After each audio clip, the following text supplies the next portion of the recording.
Vaovao eny anivon'ny commune manodidina an-drenivohitra kosa indray mitohatra ny hetsika fanomezana kopia maimaimpoana ho an'ny commune talata maty olona hatrany amin'ny 120 no nahazo tombony tamin'izany omaly ary zareo avy eo anivon'ny justice EP no niaran'ny sala tamin'ny famolavolana sy ny fikarakarana ity kopia faobe ity.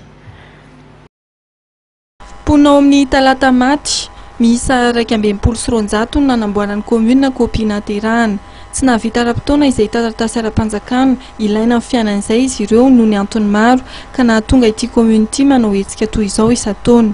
Omaly no nanolorana ny kopia tamin'ireo olona 120 ireo nandritra ny lanonana tsotsotra natao tao amin'ny commune ihany nitarihan'ny ben'ny tanàna Rato Razafindratsimba. Hetsika anankiray no zarana ny kopia fobe teto amin'ny commune talata maty efa tao anatin'ny volana maromaro no karakarana an'ireo kopia fobe ireo. Soranay manokana ny justice EP izay niaraka salata aminay nantanteraka izao kopia fobe izao. Soranay manokana ny amin'ny fitsarana izay fanampy taminay koa tamin'ny fotoam-pitsarana nanaovana an'izao kopia fobe izao. Tamin'ny an'ity satria efa tonga avokoa ny fitsarana dia amin'izany natratra 180 teo eo zany no zaraina tamin'ny teny ity.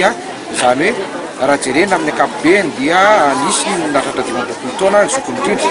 Izany hoe 20 taona tsy nananana kopia zany.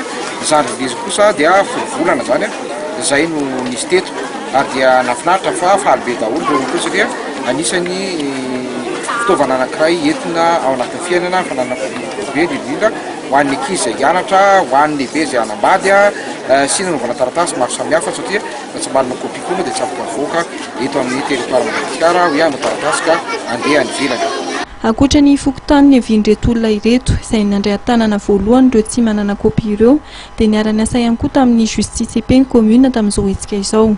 10 kilometatra mianatra ny alan'ny renivohitra no misy ny commune talata maty kanefa dia betsaka ireo mbola tsy manana kopia naterahana ao an-toerana na dia efa isan-taona aza ny fanomezana kopia faobe toy izao.